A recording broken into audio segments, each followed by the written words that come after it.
Okay, so I'm just writing down the YouTube channel on the chat box. So there the recorded lectures will be anyway available. Okay, so I hope that that answers your question. Okay, so it's 7 now. So let us begin with today's class. I'll just share my screen now. Okay, is my screen visible? Can you guys write down on the chat box?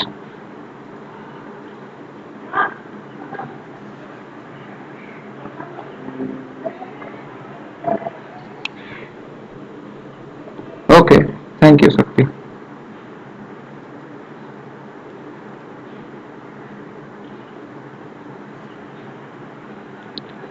Yeah, so this week we'll see the week 5 contents. Okay, so this will be mainly based on numerical solutions for unsteady state heat conduction problem, and this is really important because this is the point where the coding starts for your CFD. Okay, so that is the most important aspect in CFD course.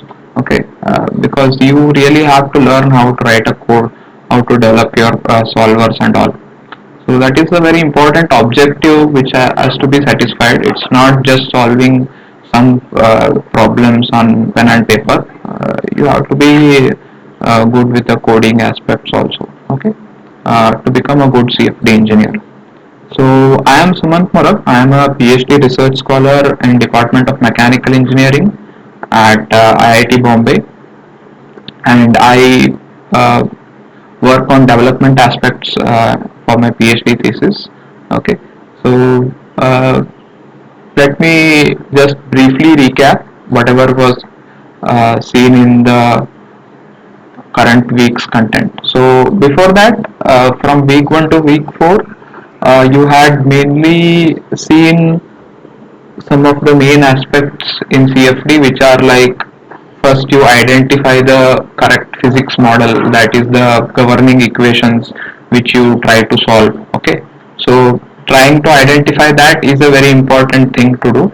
You have to see which all extra terms you have to include in the governing equations, say for example momentum equations and all. So for example, if you have some gravity problems wherein gravity plays a role, so there you have to include extra body force term. So especially this comes in the boiling aspects and all. Okay, boiling heat transfer and all. Okay, so that is the first part.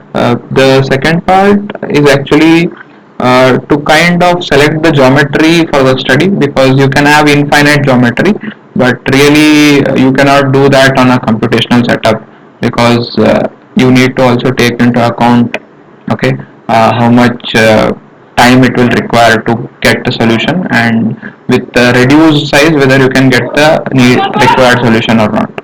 So that is the second step, geometry selection after identifying the physics. Okay, and then the third step would be to actually kind of divide the geometry which you have taken into smaller number of elements. Okay, wherein you can kind of discretize the governing equations into number of linear algebraic equations. Okay, which can be solved by the computer. And this is like the most important step according to me, the discretization into small number of control volumes or control elements, as in finite element method. Okay, so in those small elements you kind of convert the partial differential equation into some linear algebraic equation, and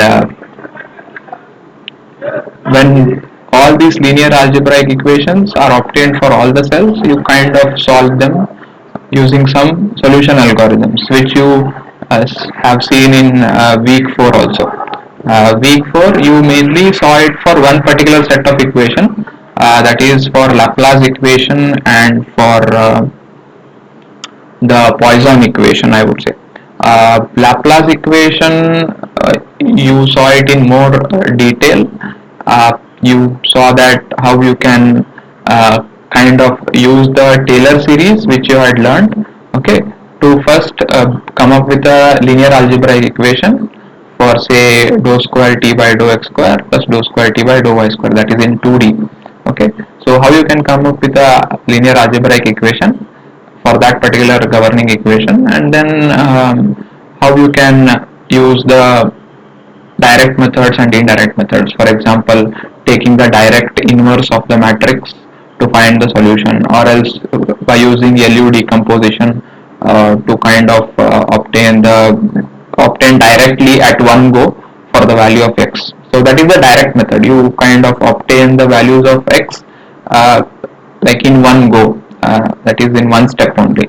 But those are sometimes computationally very inefficient, like especially when large number of grid points are there. Okay, so it becomes very difficult in those situations. So we usually saw what are the indirect approaches, that is mainly the iterative schemes, wherein you kind of assume some value at iteration 0 and then use the many schemes which are available, Jacobi's scheme, Gauss-Seidel scheme.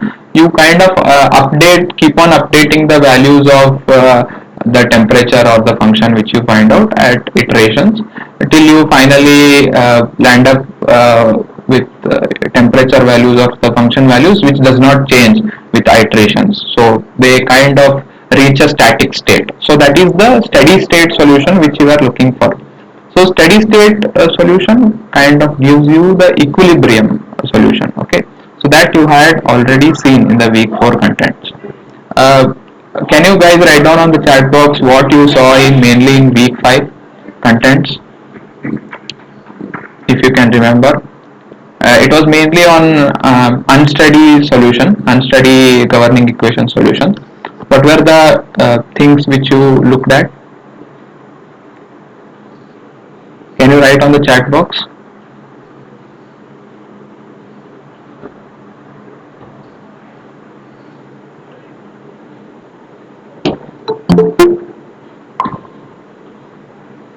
Okay, let me repeat my question. Uh, I am asking, can you write down on the chat box what were the main topics which you had seen through in the week 5 contents? Uh, can you write on the chat box?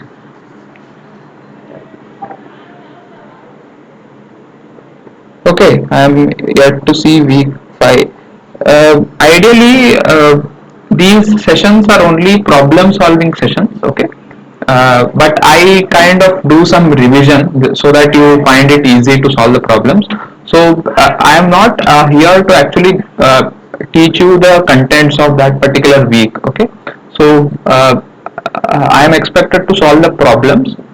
So what I would suggest is that it would be ideal, it would be more appropriate if you kind of can go through the contents, okay? But anyway, if this is your first class, then okay, I'll just briefly revise what was dealt in week 5. I don't have that enough time to kind of go through the each and every topic, okay? So what about others? Yeah. Baroni Kulkarni. Parabolic PDEs, Von-Neumann stability analysis.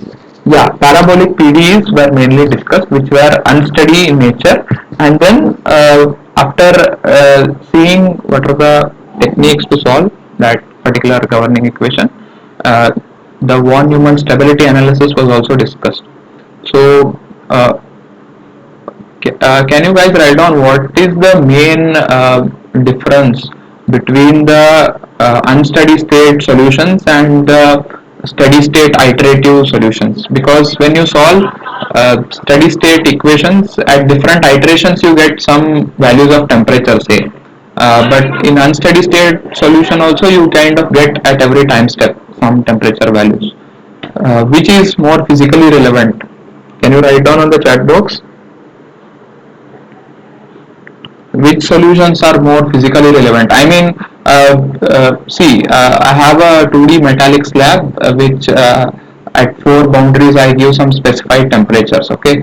Now I want to see with respect to time how the temperature is varying. For example, let me just draw it here. Okay.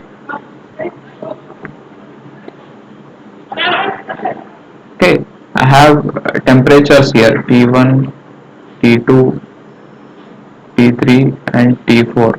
I get some values for internal grid points with both steady state solution and unsteady state solution. And unsteady state solution finally comes to the steady state solution only. It will be the same values which you get. But during the process you get some values. Can you write on the chat box which values are more physically relevant? I mean, can you expect the temperature variation which happens in physical reality to be same as the what the solutions you get in either steady state or transient?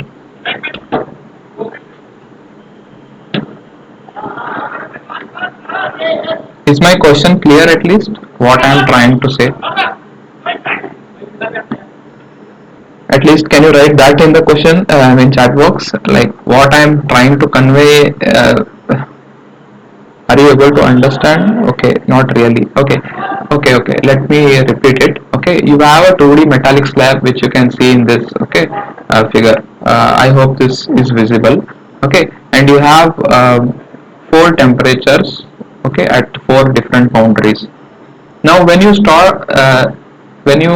kind of perform a steady state analysis, which you saw in week 4, you kind of get different temperature values for the internal grid points, which I have marked with a dot here, circle. Okay, at different iterations you get temperature values, right? And in unsteady state solution also you get different temperature values at different time steps. Okay, finally they will reach the same steady state solution. Okay, what I am asking is what is the difference actually which is there between the unsteady state solution at different time steps and the values of temperature which you get at different iterations? Are they same? First of all, will they be same at different iterations what you get in steady state solution, whereas at different time steps which you get in the unsteady state solution?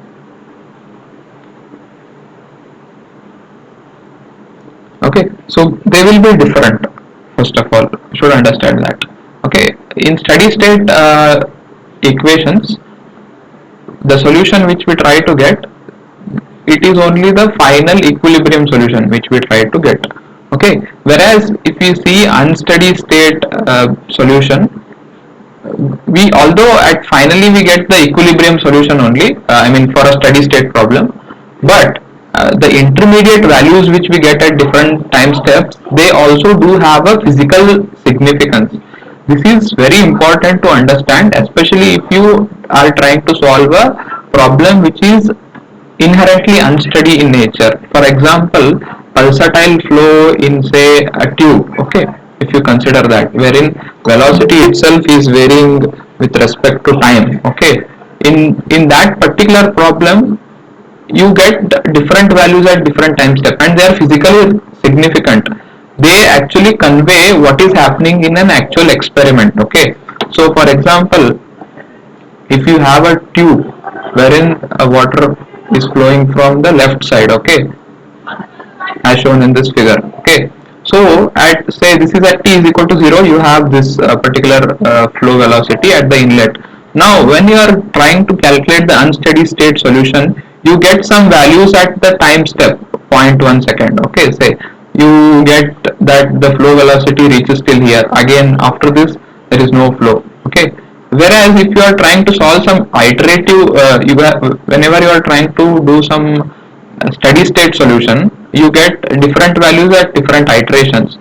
Okay, if you see at iteration number 1, you will get velocities throughout the domain. Okay, some value of velocity. Okay, but this is not physically significant. Okay, whereas in an unsteady state solution, whatever values you are getting at every time step, they are physically significant. So if you perform an experiment also and see at point 1 t what is the velocity, it is same as what you are getting in the unsteady state. Okay, so that is the significance of unsteady state solution. So whatever values you are getting at each time step, it is also physically significant. So that is what I was trying to convey. Okay, so that was one thing. about the unsteady state solution. Can you write down in the chat box which were the two set of problems which you particularly looked into in the week 5 contents for unsteady state solution? There were two equations of physical significance, one with fluid flow and heat transfer. Can you write down on the chat box which were the two equations which you saw in the week 5 contents?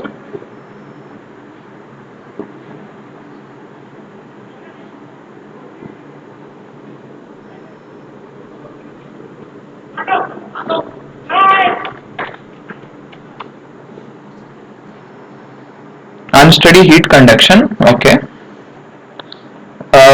What about other in fluid flow? What was the problem which you saw? In fluid flow also we saw one particular problem, viscous flow in channel. Yeah, you had also seen boundary layer problem also, but this problem viscous flow in channel in detail you had seen. So you had again a channel, a two-dimensional channel, wherein the bottom wall was fixed, okay, and the top wall was being moved with an specified velocity u. Okay, then you saw that how the velocity profiles vary with respect to time, okay, and how they finally reach one fixed value. Okay, so these parabolic PDEs which we are discussing have a physical significance also. It is just not some random equations which we are dealing with. Okay, so they do have a physical significance. That is what I wanted to convey. Okay, that was one thing. So apart from the equations to discuss, we also saw some schemes through which we can kind of come up with a solution. So the equation was your parabolic equation was du by dt equal to alpha into d square u by dx square. So which scheme did you see to solve this equation? The discretization scheme in time and space. This was your equation. FTCS, yes, forward time and central space. So that is, I mean, there are many other schemes really, but this was one scheme, okay. And I think at the last also you saw another scheme. Can you guys write down? I mean, with respect to time stepping, for implicit time stepping, you had seen one of the approach. I mean, the discretization was FTCS only, I agree, but with respect to the time stepping, you had seen a scheme, I think. Crank-Nicholson and Laasonen. Yeah, exactly. Crank-Nicholson and Laasonen methods you had seen. Crank-Nicholson is also an implicit scheme, but it is of a higher order accuracy as compared to the Laasonen method, which is again a implicit scheme, okay? Implicit time stepping scheme, okay? So when you kind of expanded this, you get say un plus 1 minus un at I node, okay, divided by delta t at I is equal to alpha into whatever you get delta x square, okay, you get u at I plus 1 minus 2 into ui, okay, plus u into I minus u of I minus 1, that is I minus 1 node. So now your schemes depend on how you treat this term, at which time step level you treat this term, okay. Now in a simple explicit method, in a simple FTCS method, you treat all these terms at say n only. That is at the previous time step value only you take the values of velocities or temperature, okay. So that is the explicit scheme. Now if you kind of take these values of velocity at say current time step, that is n plus 1 time step, then the scheme becomes implicit in nature, okay. So that is the meaning of implicit scheme. It becomes in particular Laasonen scheme which you had studied, okay. And then if you do two sweeps, say if you calculate u at n plus half using u at n plus half for both space and time, and then go through another sweep wherein you calculate un plus 1 using this un plus half values. So that is your Crank-Nicholson method, okay. So both the methods you had seen and seen which method performs better. Okay, so this is mainly the difference between the explicit and the implicit scheme. I hope this is clear. Okay, are there any queries in this particular explicit implicit schemes? Because this is like the foundation of CFD wherein you can start coding with this. Okay, now the actual coding game begins from these particular week, I would say, because till now there was mainly the discretization and all, so that was quite theoretical aspects. These are more of a practical aspects, and I hope that you guys should be pretty much clear with this. Okay, so that you can get started with coding. Okay, so yeah, so this was one thing, and then what happens usually is that some of the schemes uh, kind of diverge. I mean, you do not get a stable solution with some of the schemes. When you take a very high value of time step size or a very high value of grid size. Okay, sorry, very a small grid size value. Okay, and very high time step size. So they do diverge, and you had seen how to determine whether a scheme particular converges or diverges using the Von-Neumann stability analysis. Okay, how do we get order of delta t square in Crank-Nicholson? So mainly, see, actually Crank-Nicholson, let me tell you that you get only delta t by delta t whole square in the when you kind of expand this using the Taylor series, but when you divide it by delta t while taking like for example u at n plus 1 is equal to u at n uh, plus okay, so delta t square into terms you get, but when you divide this un plus 1 minus un divided by delta t, you get only what do you say, delta t, so it is first order recurrent. But what happens is that since you are taking delta t by 2 here, okay, so what happens is that you kind of get delta t by 2 the whole square, it becomes 4 here. So in that sense, it is usually termed as a second order accurate scheme. It's not exactly a second order accurate scheme, but what happens is that because of this delta t by 2 which comes in, okay, that is why, so when you kind of say increase the time step by 2 order, so for example I have 0.01 as my time step size, okay, 0.01 now if I increase it to 0.02, okay, so what will happen is that this the error will get reduced by, see, for example here it is 0.01 by 4, here it will become 0.02 by 4, the error term. So in that sense it is mainly termed as order of delta t square because that 4 term comes in. So that is the main thing, although I would say that it's not exactly a second order accurate scheme, but in general due to this divide by 4 term which comes in, that is why it is usually termed as second order. Okay, so I hope that is clear. Okay, actually even I had this doubt when I was going through, so one of my, I mean, professor had suggested that this was the main thing. Okay,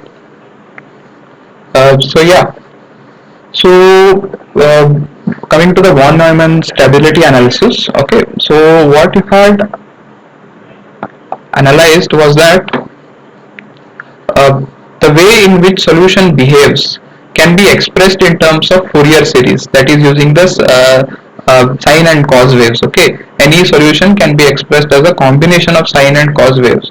So say at u and at nth time step, okay, you have some solution which is like this. Okay, although it might not be like this, it might be some other ways only, but you can express it as a combination of sine and cos.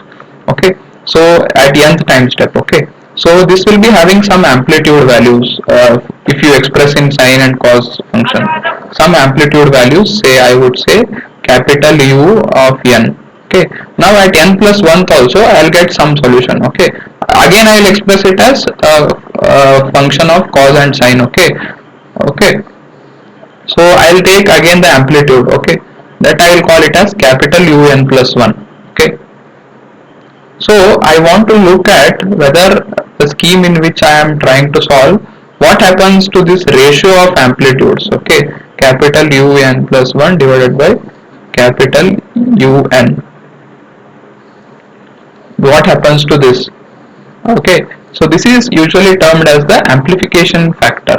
So whenever you get a solution, you can express it in terms of Fourier series or the sine and cos functions. Okay, and then the amplitude of a curve that you take it. Okay, and then you take the ratio between two time steps. If this is increasing, what it means is that the solution values will keep on increasing with respect to time. Okay, they will just keep on increasing and they will diverge. That is the main thing. So you need to have this below 1, the magnitude of this amplification factor below 1 for a stable scheme, for a stable solution. Okay, stable solution means the solution should not diverge, that the very high number of values you should not get. Okay, so that is the main thought process. Okay, the way in which you go forward, you have already learned that in the class. Okay, I'll just briefly summarize that. You kind of, as I told earlier, you kind of approximate ui to be un e into the complex function into k into xi you can further write it as I into delta x. Okay, so that is for ui at n. Okay, this is small on the left hand side and capital Un, which is the magnitude amplitude. Okay, similarly for Un plus 1 you can do, and you can put it in a scheme. For example, we had come up with this scheme, right? Un plus 1, whatever this scheme, here you can put the values Un plus 1 into e raised to I and so on, and here also you can put them and try to get the ratio of un plus 1 divided by un, the amplitudes I mean. So that is how you kind of get the amplification factor. Okay, so let us start with the problems. Okay, so that was the contents. Okay, so in which region the following partial differential equation will act as a parabolic equation? First, can you write down on the chat box what are the values of a, b and c in this particular partial differential equations? See, u is a function of x and y only here. T can be treated as a constant. It's not time. Okay, don't confuse it with time. It's just a constant. Okay, here u is a function of only x and y. Okay, can you write down on the chat box what should be the value of a, b and c, which we usually try to when we try to do the nature of equation? So we have something like this, right? We try to fix the equation in this format: a into fx plus b into fxy, okay, plus c into fyy, okay, is equal to 0, plus other terms whatever are there is equal to 0. Okay, what should be the value of a, b and c? Okay, t raised to, you can take like that also, no problem, that is also correct. T raised to 5, 7 and 35, yeah, correct. So how do you determine whether a equation is parabolic or not? What is the main equation, main characteristic equation to check the nature of the equation? And this we had dealt with, I think, in week 2 contents only. Can you write down on the chat box which equation you see to check whether it is parabolic, I mean elliptic or parabolic, whatever. Okay, b square minus ac 4ac.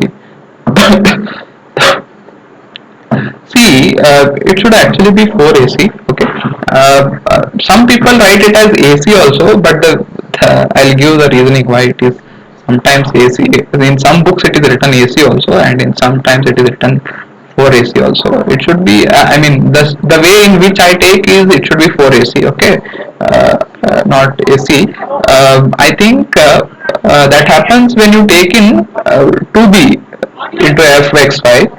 Okay, yeah, the Biendu has written, yeah. When you take 2b in this format, then it becomes b square minus ac is equal to 0. But usually we do not take this 2. I usually write it as afx plus b into fxy plus c into fyy. So there it is b square minus 4ac we have to check. Okay, be careful about this. Okay, in the contents of your NPTEL also it was given in this format only: fxx plus b fxy plus c fyy. So that is why b square minus 4ac it should be. Okay, I hope that is clear. Okay, so you should just equate that to 0. Okay, I have taken it in another way. Okay, anyway, that is also correct. I mean, a as 35, b as 7, and c as t raised to 5. So b square minus 4ac it should be equal to 0, and just try to see when it will be 0. Okay, a and c can be interchanged. Okay, that is allowed. Okay, a and c can be interchanged.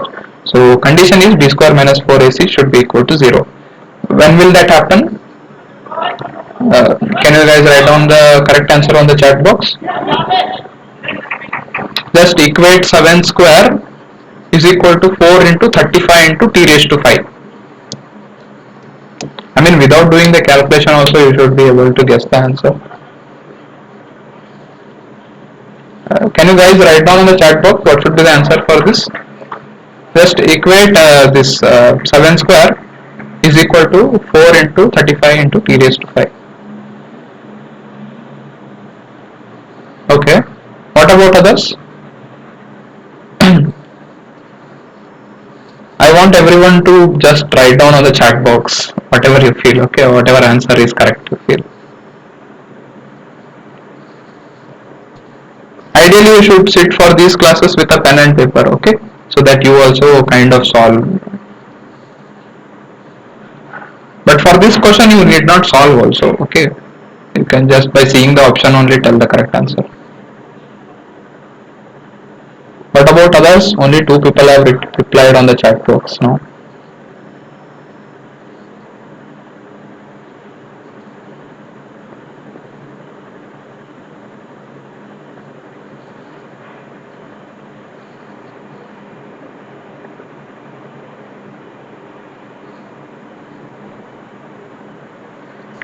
Okay, if you see this equation also, you should be able to understand that greater than and less than will never come because it is equal to 0. Okay, that is applicable only for elliptic and hyperbolic equations. So even if you try to think it in that way, the c should be the correct value. Anyway, I have solved it here. 49 is equal to 4 into 35 into t raised to 5. The t raised to 5 you will get as 7 divided by 4 into 5, that is 7 by 20. Okay, t raised to 5. So that is why answer should be C. Okay, so let us move to the next question. Okay, this you have to try to solve it on a pen and paper. Okay, what is the forward times central space approximation of one-dimensional unsteady state heat conduction equation? Okay, if the thermal diffusivity is given, delta x is given and delta t is given. Okay, so instead of just showing the answer, let me also try with you so that you will also be able to do something. Okay,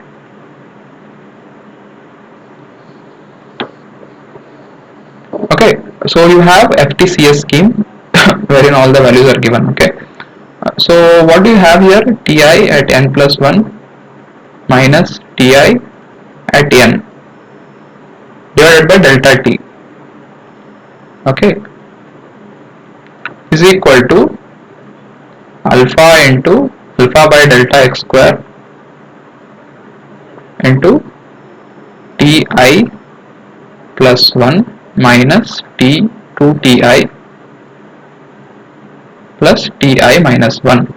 So it is an explicit FTCS scheme. So if they have not given anything, assume it to be explicit because usually it is specified. If it is not explicit, if it is specified, it is a Laasonen scheme or Crank-Nicolson scheme or something like that. Since it is not specified, so we will take it to be explicit only. So TIN. Okay. So what is the thing asked? How do we express it? Okay. Ti at n plus 1 is equal to, okay, if you put that alpha delta t by delta x square as d, okay, tin plus d into these terms, okay.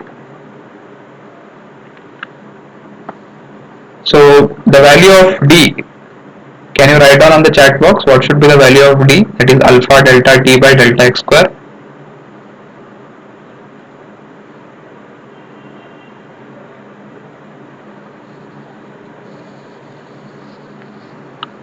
Can you just write down that on the chat box?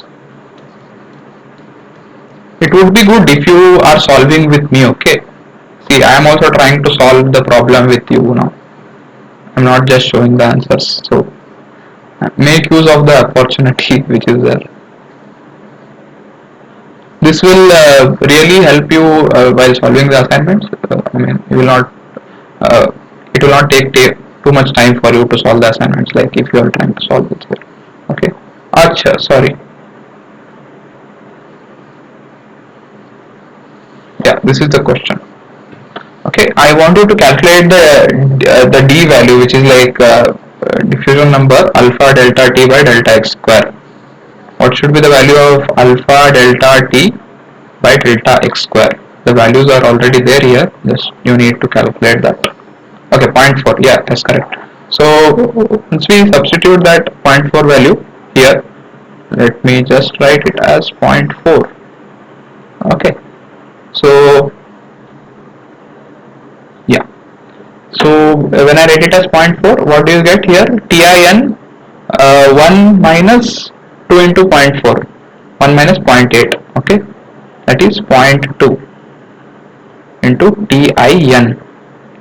TIN plus 1, sorry, TI plus 1, you get only with respect to D, okay, that is 0.4, TI plus 1, okay, plus again 0.4, TI minus 1. So what should be the correct answer then?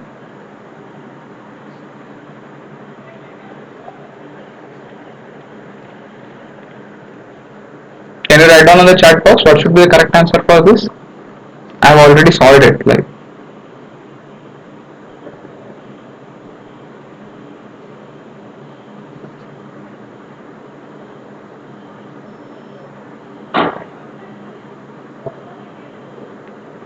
what is the coefficient which we got for TI? We got it 0.4 or zero point 0.2? I think we got it as 0.2, right? 1 minus 2 into 0.4. That is 1 minus 0.8. 0.2 we got for TI.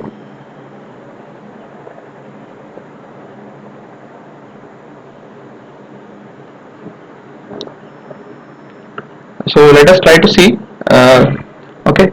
So we got it, the equation finally as, this is not U, this is T. Okay.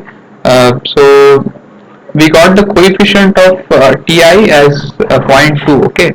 In option number B it is 0.4, okay. So C should be correct answer for this.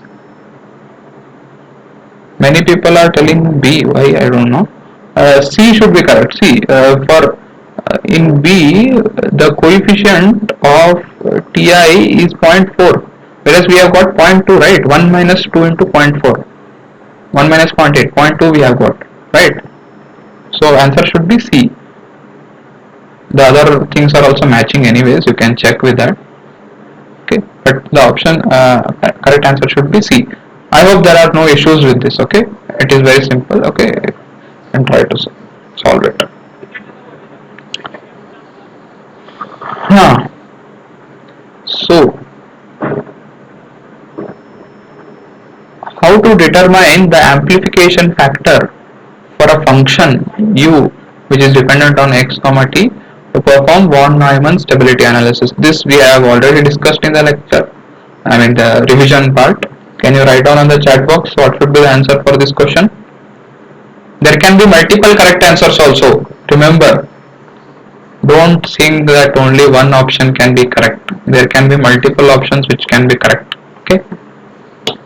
If you feel multiple answers are correct, you can write that also in the chat box.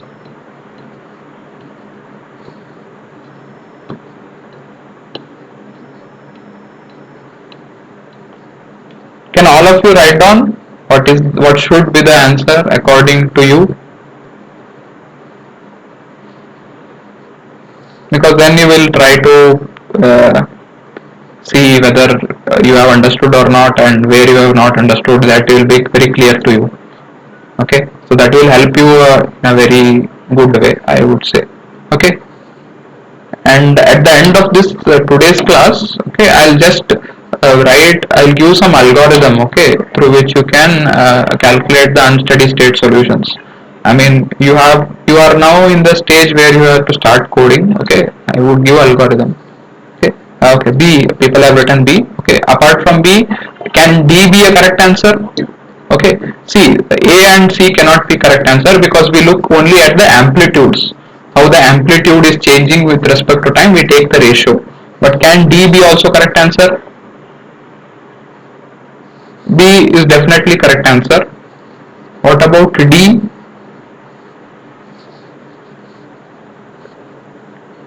Is D a correct answer? Can you write down on the chat box? Okay, in D it is given as un minus 1 divided by un. So it is like taking from the previous time step. Whereas you have to see when time progresses whether there is an amplification or not. So that is why D is not correct. Okay, correct. So D is not correct. Only B is correct. Okay. So let us see the next question. Question number 4. What is the condition for satisfaction of Von-Neumann stability for a numerical scheme used in finite difference approximation of a function u within the range of phase angles 0 to 2 pi? So what should be the correct answer for this? We have discussed this also in our revision. Okay.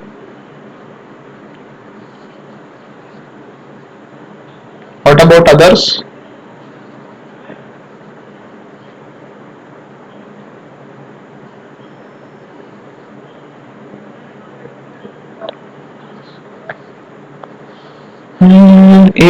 Okay, fine, good. So A should be the correct answer. See, as I told you in the revision, okay, so what we try to look at is we try to approximate the solution at nth time step or n plus 1 time step as a Fourier series, or as a, say, as a combination of sine and cos waves. Okay, complex sine and cos waves. Okay, so we try to express it as capital Un plus 1 into e raised to I k into x at I. Okay, so this can be graphically represented like this. Okay, it can be graphically represented at time step n. We have an amplitude which is denoted by capital Un. At n plus 1 time step we have another amplitude denoted by capital U at n plus 1. Okay, so this gives the value of capital Un plus 1. You do not want this to be going high, the capital U at n plus 1, which means that the solution will just go on diverge. So solution magnitude goes on increasing if G, that is the ratio, if it is greater than 1. So that is why it should be less than 1. Okay, so let us come to the question number 5. Okay, we will try to solve this question number 5. Okay, already answer is given.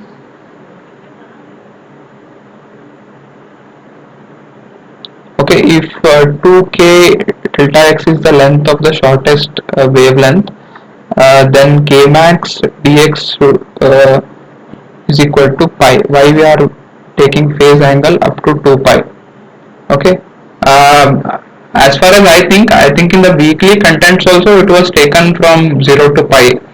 uh, Let me know, is it correct? In the weekly contents also I saw that the phase angle was taken, the extreme phase angle was taken from 0 to pi. Am I correct? Was it taken till 2 pi?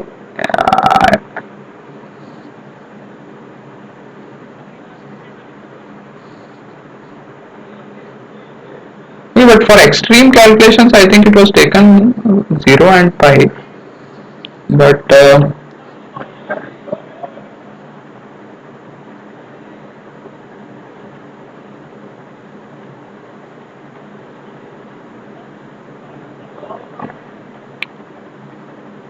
See, what you are telling is correct.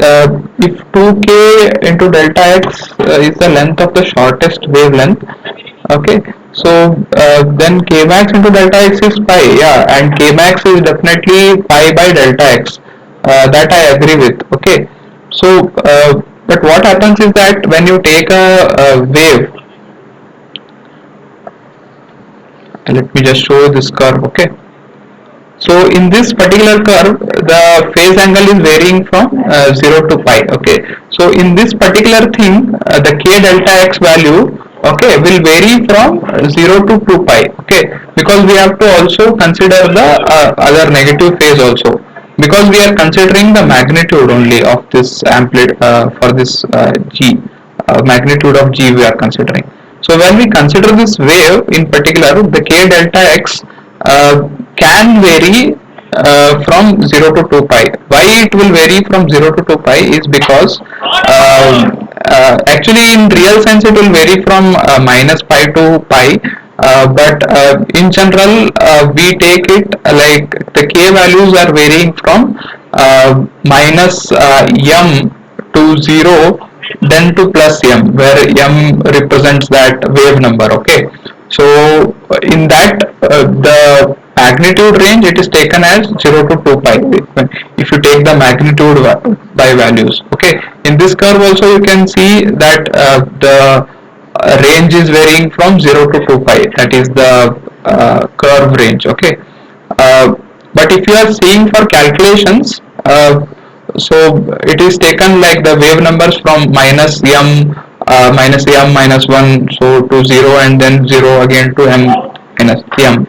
So there it will become minus pi to pi, but the length of that segment it will become 0 to 2 pi. So the length of the segment in which we calculate this function, approximate this function, okay. So that is why 0 to 2 pi range is taken. Why I was telling pi is that while you are calculating the extreme values of the g, there I think you take only 0 and pi. So maybe there I think you do not take the 2 pi value because you will again get the same thing, okay. So but if you take this particular expansion into picture, okay, there you consider full range of the cycle 0 to 2 pi, but wherein you are calculating the value of the magnification factor g, so there you need to consider only from 0 to pi, you need not consider from pi to 2 pi. So that is the difference which exists, but this curve in general you can take 2 pi value also, okay. This is for approximating the function. Is that clear? There is a difference. What you are telling is correct, but that is only for calculation purpose of g value, wherein we take from 0 to pi. But when we approximate a function, okay, when we approximate this function with capital Un plus 1 into e raised to ik delta xi, so here the value of 0 to the full cycle also needs to be taken into account, okay. So is that clear?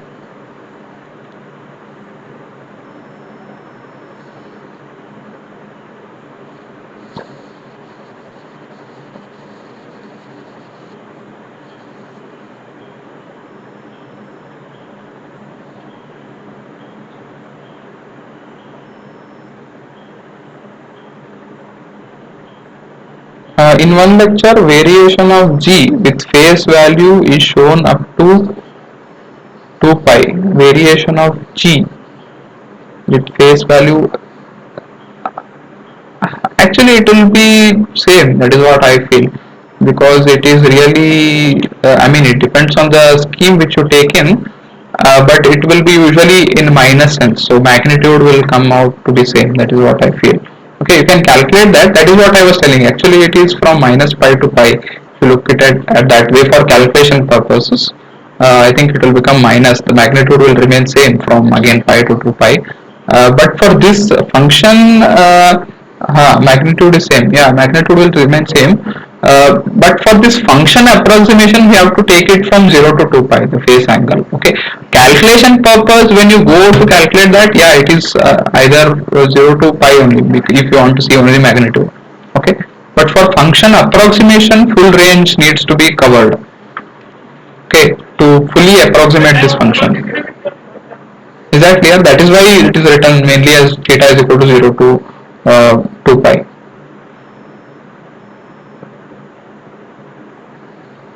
Yeah, that is for calculation purpose. You need not consider k values above pi because it will ultimately lead to the same g value. Okay, the magnitude of g value will remain same when you, even if you consider above k. So there only 0 to k, 0 to pi is necessary, but when you are approximating the function, you have to approximate it completely. Say for example, if the function is going in some negative region, okay, there you need to actually include the above pi values also, pi to 2 pi values. Okay, say for example, through this curve only, let me try to explain. See, if you are trying to calculate the amplitude in the this region also, it will be same only, right? But I cannot take only half curve. That would not fully explain my solution, picturize my solution. Okay. So that is what I feel. That is what main intention behind taking the full curve. Okay.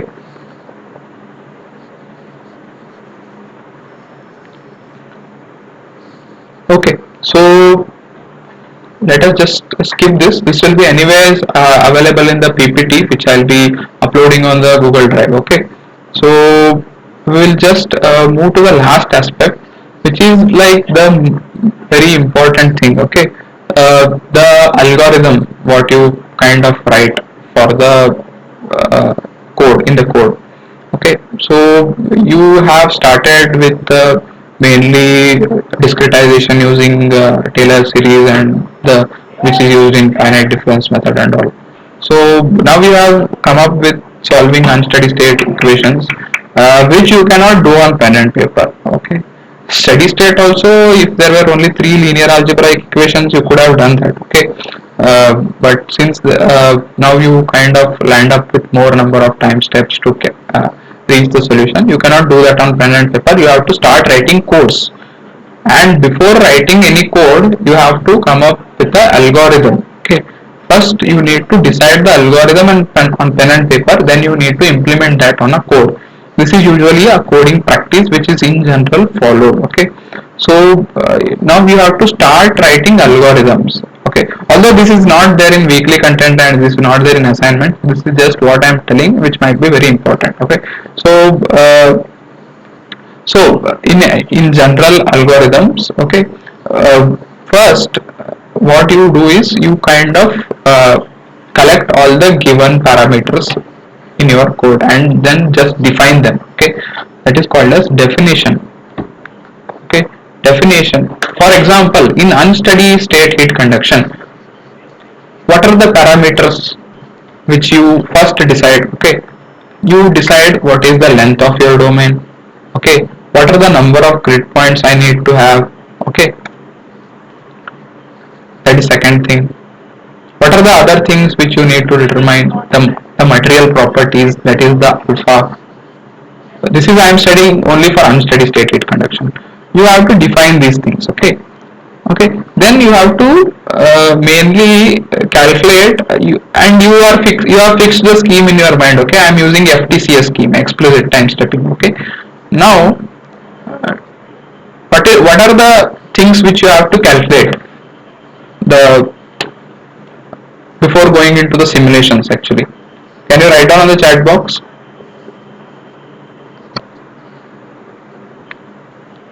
So what is the other things which you require while doing the time marching? What are the things which you require? There are two main things. Okay, which you require. Yes, delta x. Apart from delta x, what do you need?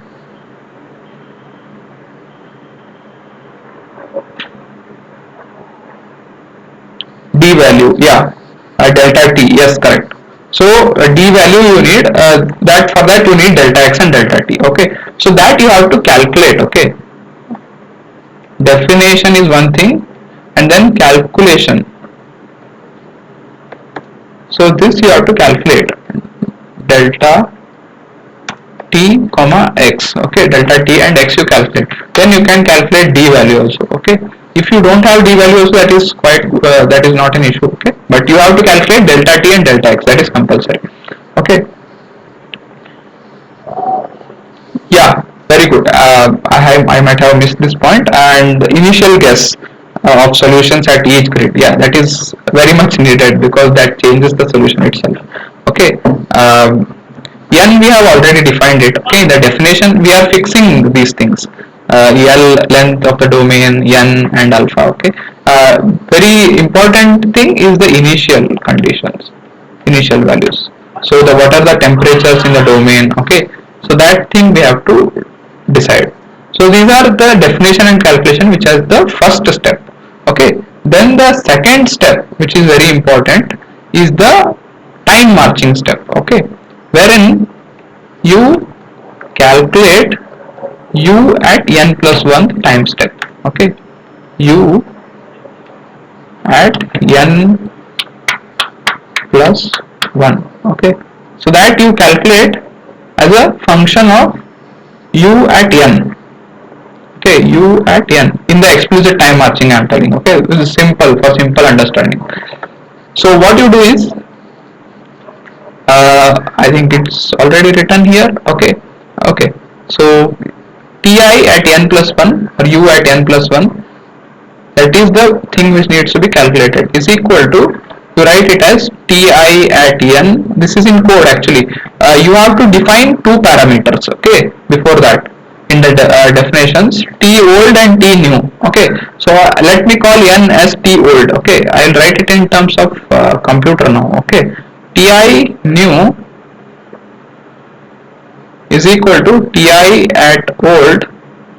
So you have to name the variables ti new, ti old. Okay, plus d into what is there,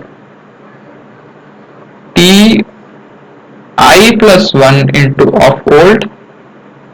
Okay, minus 2 ti of old. Okay, plus t I minus 1 into old. Okay, so that is the way in which you write down. Okay, so once you write down this, you calculate ti new. So that is the way in which you calculate u at new n plus 1 time step. So till when will you calculate that? You have to end somewhere, right? That is the third step. Check the unsteadiness. Unsteadiness, how do you check it? So you check it like